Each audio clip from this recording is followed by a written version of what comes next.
आज है योगी आदित्यनाथ का जन्मदिन। अजय सिंह बिष्ट कैसे योगी आदित्यनाथ बने, कैसे मुख्यमंत्री बने, आज तक क्या उन्होंने काम किया, पूरी जर्नी पर चर्चा करेंगे। वीडियो को पूरी अंत तक देखना। तो शुरू करते हैं, चलिए।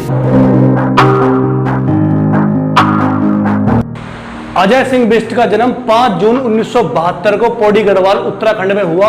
पिता का नाम आनंद सिंह बिष्ट, माता का नाम सावित्री देवी। पिता रेंजर फॉरेस्ट में थे। मैथमेटिक्स से इन्होंने एमएससी किया। 1993 में योगी आदित्यनाथ यानी कि अजय सिंह बिष्ट गोरखनाथ मंदिर पर शोध करने आए थे। इनकी मुलाकात अवैधनाथ जी से हुई और अवैधनाथ जी की शरण में 1993 से 94 तक ये रहे। और 1994 में अजय सिंह बिष्ट पूर्ण रूप से योगी आदित्यनाथ बन चुके थे। घर वालों को इन्होंने बताया था कि मैं नौकरी करने गोरखपुर जा रहा हूं।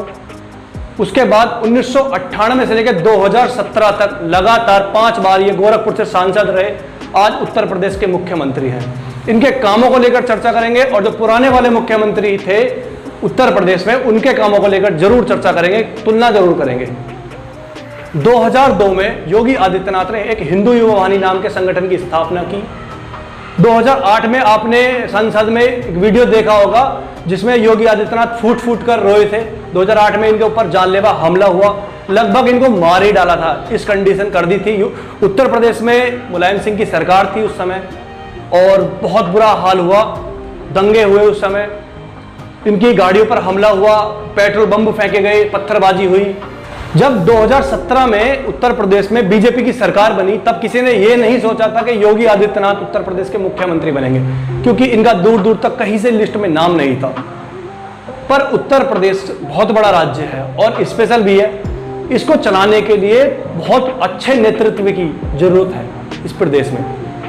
तो योगी आदित्यनाथ में हाईकमान को छवि दिखी कि ये उत्तर प्रदेश को संभाल सकते हैं, तो उनको ये जिम्मेदारी सौंपी गई। उत्तर प्रदेश के मुख्यमंत्री बनते ही योगी आदित्यनाथ ने सबसे पहले शेल्टर हाउसेस बंद कराए, इलीगल शेल्टर हाउसेस थे जो, और किसानों के 36,000 करोड़ रुपए माफ किए 2017 में। 2018 में 2 बार उत्तर प्रदेश पुलिस में वैकेंसीज निकाली, अब भी सब इंस्पेक्टर की वैकेंसीज उत्तर प्रदेश में निकली हुई हैं। 2017 में ही इन्होंने एंटी रोमियो स्क्वाड की स्थापना की थी, जिसमें जो लड़के मनचले लड़के लड़कियों पे टीज करते थे, छेड़ते थे, पीछा करते थे, उनको सबक सिखाने के लिए इन्होंने इसलिए एंटी रोमियो स्क्वाड की स्थापना की। दंगइयों का बुरा हाल किया। दंगइयों जो भी दंगा करते थे प्रदेश में, बड़े बड़े उनके बैनर लगाए गए, उनको अच्छे से जलील किया गया। दंगइयों की 750 करोड़ से ज्यादा तक की संपत्ति इन्होंने जब्त की। आज उत्तर प्रदेश में दंगा करने से पहले ये 100 बार सोचते हैं दंगइये। और जो अपराधी हैं, अपराधी इतने डरते हैं प्रदेश में सरकार से कि हाथ जोड़ के ये कहते हैं हमें जेल में बंद कर दो, हमारा एनकाउंटर मत करो।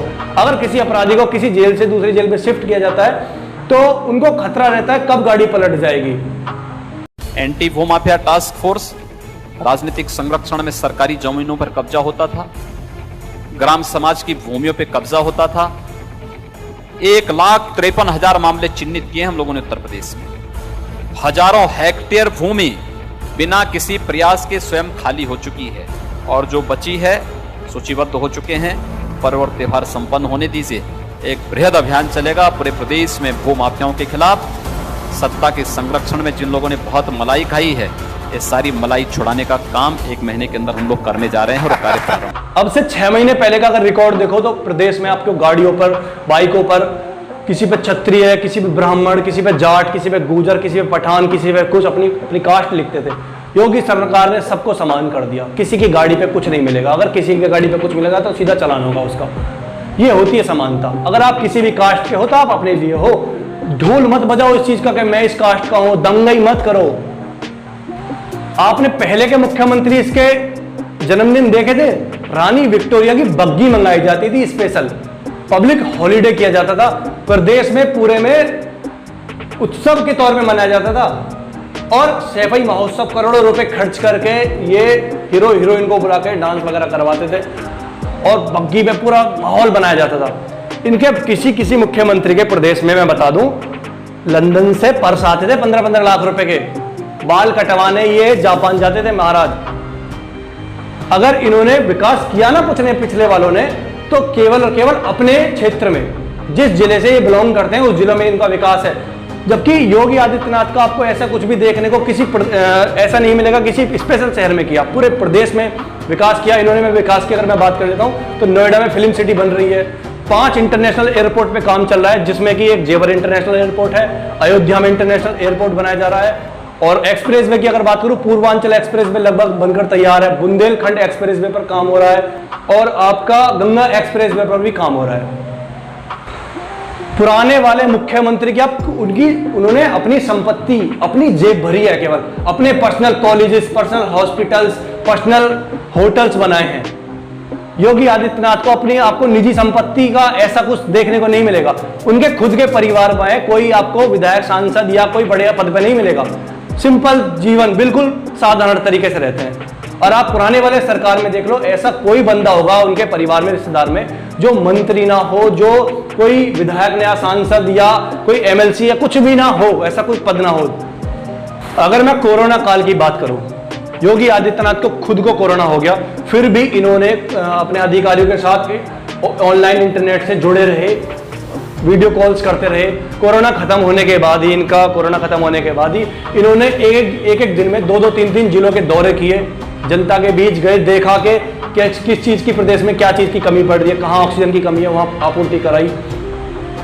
और आप पुराने वाले मुख्यमंत्री को केवल ट्विटर पे आपको देखेंगे, एक छोटा सा ट्वीट कर देंगे और बैठ जाएंगे। 2017 से पहले प्रदेश की छवि एक बीमारू राज्य की छवि। 2017 से पहले उत्तर प्रदेश में मात्र 12 मेडिकल कॉलेजेस थे और 4 साल में 2017 से अब तक 2021 तक की अगर मैं बात करूं तो 30 मेडिकल कॉलेज पे योगी सरकार ने काम किया है। आज प्रदेश को लेकर बाहर के प्रदेश में उत्तर प्रदेश की छवि बदली है। पहले गुंडा प्रदेश कहा जाता था, लोग डरते थे उत्तर प्रदेश से है, और कोई बाहर भी रहे तो डरते थे कि हाँ इसको रूम नहीं देंगे। आज आपको ऐसा देखने को बहुत कम मिलेगा। 2017 से पहले बिजली चोरी प्रदेश में एक बड़ी समस्या थी। 2017 से पहले कोई भी मुंह उठा के तार डाल लेता था और बिजली चोरी करता था। 2017 के बाद योगी सरकार ने आते ही बिजली चोरी को बंद किया और अब केबल डाल दिए हैं और मीटर्स लगाए गए जिससे बिजली चोरी ना हो। सरकार के खजाने में पैसा है, जो पैसा जनता के विकास में लगे। 2017 से पहले अगर आपके गांव में, किसी के गांव में ट्रांसफार्मर फूक जाता था तो 50-50 रुपए इकट्ठे होकर हर घर से तब एक नया ट्रांसफार्मर आता था। आज आपको ये चीज देखने को नहीं मिलेगी प्रदेश में। 2017 से पहले जब कांवड़ यात्री कांवड़ लेने जाते थे तो उसको शव यात्रा की तरह प्रदर्शित किया जाता था। कोई कांवड़िया डीजे लेके नहीं जा सकता, डीजे नहीं बजा सकता था, डीजे पे बैन था। 2017 में योगी सरकार आने के बाद ही आप डीजे तो ले जा सकते हो अपने साथ। योगी सरकार ने हेलीकॉप्टर से पुष्प वर्षा की भी सुविधा की।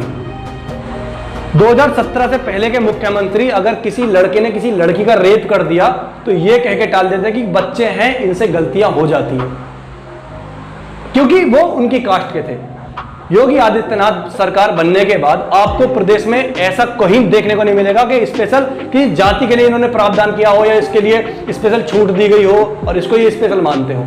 पिछले वाली सरकार में आपको देखने को ही मिलेगा कि इन्होंने एक कास्ट को लेकर ही इनका फोकस था केवल। अगर आज प्रदेश में किसी क्षेत्र में कोई व्यक्ति या व्यक्ति समूह को परेशान है तो सीधी जवाबदेही थाना अध्यक्ष की होती है। थाने में से जो भी एसी लगे हुए थे उन्होंने एसी को हटवाया सरकार ने, ताकि पुलिस वाले बैठकर फरमाइनी आराम ना करें, जनता के बीच जाएं, जनता की सेवा करें। प्रदेश में डकैती के मामले में 60% की कमी आई है, रेप के मामलों में भी कमी आई। योगी सरकार आने के बाद 10 शहरों में, नए शहरों में मेट्रो का काम शुरू हुआ जहां पे पहले मेट्रो नहीं थी। प्रदेश में योगी सरकार ने जैसे इलाहाबाद का नाम प्रयागराज किया और फैजाबाद का नाम अयोध्या किया। ये केवल योगी ही कर सकते हैं, क्योंकि इनकी अपनी कोई संपत्ति निजी है नहीं और ये अपने लिए जीते नहीं है, जनता के भले के लिए है, क्योंकि योगी आदमी पैसे लेकर जाएगा भी कहाँ। कोरोना काल में 2020 की अगर मैं बात करूं, 20 अप्रैल 2020 को पिता की इनकी मृत्यु हो गई। लॉकडाउन चल रहा था उस टाइम, खुद ने लॉकडाउन का पालन किया, खुद बंदे अपने पिता से नहीं मिलने गए मौत के बाद भी, कि अगर मैं मिलने जाऊंगा तो जनता पे इसका क्या प्रभाव पड़ेगा, अगर मैं खुद लॉकडाउन का पालन नहीं करूंगा तो जनता थोड़ी ना करेगी।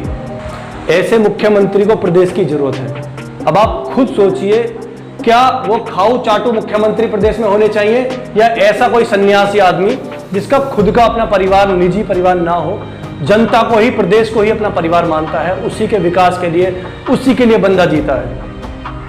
किसी के दबाव में काम नहीं करते, ये आपको सोचना है। और अंत में मैं जाते जाते योगी जी को जन्मदिन की बहुत बहुत हार्दिक शुभकामनाएं देता हूं। धन्यवाद।